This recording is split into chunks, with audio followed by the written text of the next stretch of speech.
Hello, this is Michael Guarino, and I'm going to give you a quick overview of Plural's Upgrade Assistant product set and some of the new changes that we've added that have made it even more powerful. Before I go in, though, I just wanted to give a quick architectural overview so you have a bit of background as to how a lot of the communication between your Kubernetes clusters and Plural works, and just likely will help um, give you a bit more context on how everything fits together. But Plural operates by having a management cluster. That's actually this first cluster in the clusters list you're seeing here. You can host it anywhere. In this case, we're hosting it in our sandbox AWS account on this domain console.boot.aws.onplural.sh, but you can have it entirely within your own premises if necessary. And then every cluster that you want to manage with Plural will have its agent installed on it. So in this case, the Plural agent is this deployment operator right here. You'll be able to see the individual pod that is actually running that operator and the logs of that pod.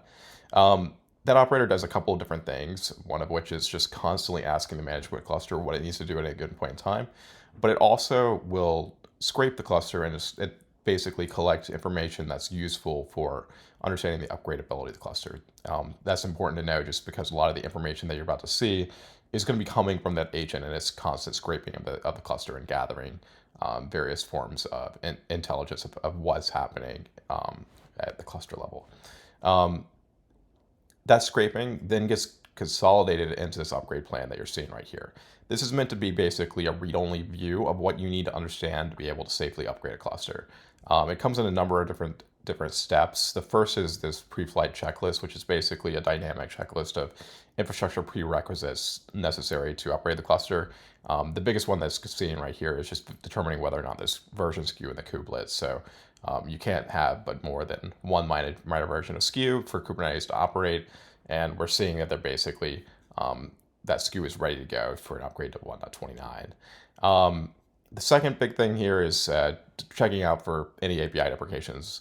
This is pretty common workflow, but you're going to be shipping a whole lot of YAML into your Kubernetes cluster. We're going to be able to basically detect that from a number of different mechanisms. The first is our own GitOps engine. Plural actually does implement fleet scale GitOps, and we can actually introspect the resource application in that to determine if you're using a deprecated API. Good example is right here. So you have this specific Plural service, which is syncing a pod security policy on this cluster, which is a deprecated version. So you can easily see, that's something I need to get fixed, and you can even go into the exact Git repository to do that really quickly.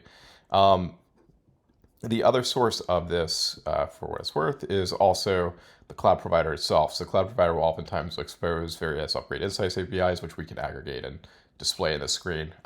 This case is it's showing you the EKS Upgrade Insights API.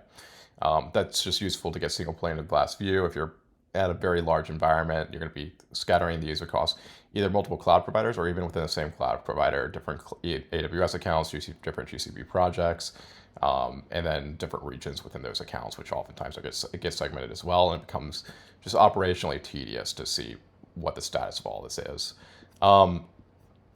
The next side of this that's worth mentioning is add-on compatibility. So these are going to be all the various Kubernetes operators, agents, and third-party software that you likely put in your cluster to provide your standard bill of materials of what needs to be there for Kubernetes to either function for your business or be compliant. This is a kind of representative sample for an AWS EKS cluster. The EBS CSI driver, load balancer controller are both necessary to basically provide storage and networking on a cluster. Ingress Nginx is a really popular ingress controller, and then Argo rollouts is another example of something you might have.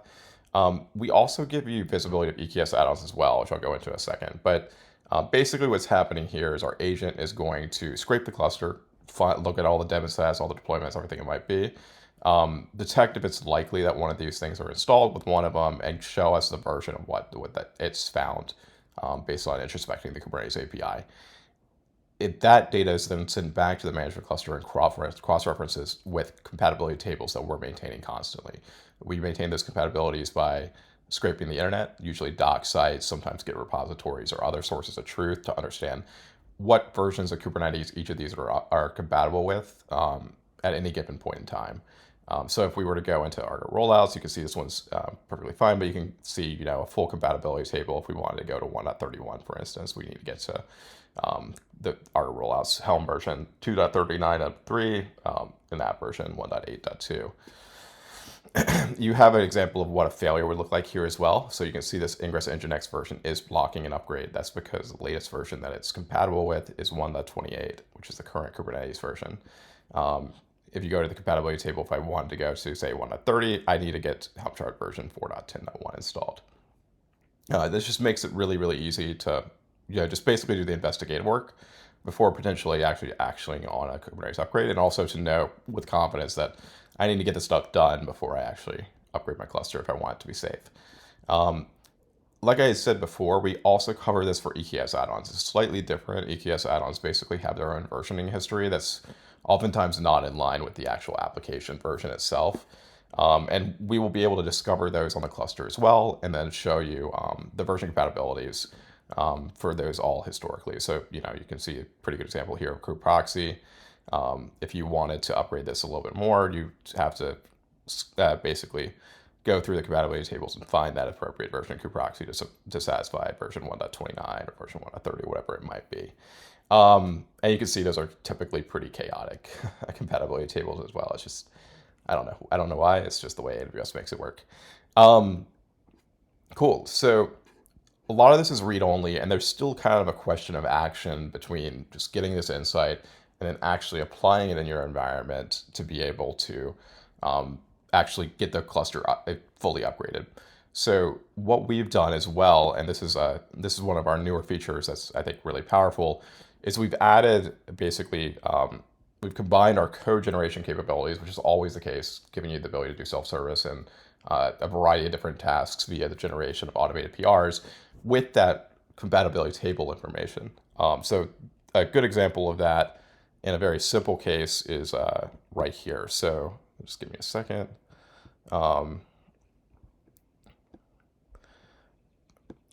This resource observer basically allows you to do that. So what this observer is doing is that on a cron tab, in this case every 5 minutes, it's going to actually scrape our add-on compatibility matrices. That's what you're seeing right here. It can scrape actually a number of different data sources, but for this purpose, the compatibility matrices are what we want to be thinking about. And it's specifically looking for the Ingress Nginx compatibility. And what it's going to be doing is going to find an Ingress Nginx version that satisfies this set of Kubernetes versions. And it's going to find the latest one and then actually take an action. The goal here is what we want to do is we ultimately want to get our clusters all the way to 1.30. We're lagging a few versions for whatever reason. And so we need to chart a safe upgrade path all the way up there. And if that version is actually in the compatibility table, it's going to find the latest version, and actually, in this case, take the action of kicking a plural pipeline. This can actually be, and you'll see it in a second, the generation of just an arbitrary PR against Terraform code or existing Argo CD code, whatever it might be. But it's kind of nice and elegant for it to be fully in the plural experience for the purpose of the demo. And what it's just going to do is going to kick that pipeline with the add-on as the add-on version as the context. If we go to the plural UI itself, you can see that pipeline, and this is the PR that is generated. So I could just go to that PR real quickly, and you can see it's modifying this file from the 4.8.0 to 4.12.2, which is the latest version it's found that satisfies that constraint. If we want to go back real quick, we can see that is actually the case right here. So we wanted 1.28, 1.29, and 1.30, and you can see 4.12.2 is actually the latest version in that compatibility table that satisfies that constraint. You're getting a couple of key benefits from this general approach.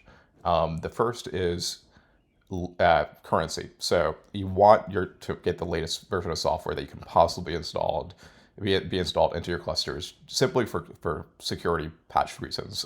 Ingress Nginx is a good example of this. It had a very major, critical CVE relatively recently where they had a remote code execution bug in Ingress Nginx itself. This system constantly running in the background would have detected the patch fix when it was actually published and documented as being compatible and automatically generate the PR for you. The second side of that is actually a reliability side. So you can just try and deploy the latest and greatest at any given point in time. But you don't want to do that if it's going to actually not be compatible with either your current version of Kubernetes or the version of Kubernetes you're going to be upgrading to. If it's going to cause a reliability issue, it's not worth the hassle, right? So the fact that you have the ability to select the known compatible Kubernetes versions allows you to do this with confidence and know that it's actually going to work in the Kubernetes environment that you're deploying to. This specific example, though, was only basically single cluster point deployments. So we were deploying it to a dev cluster, and then we were deploying it to a prod cluster.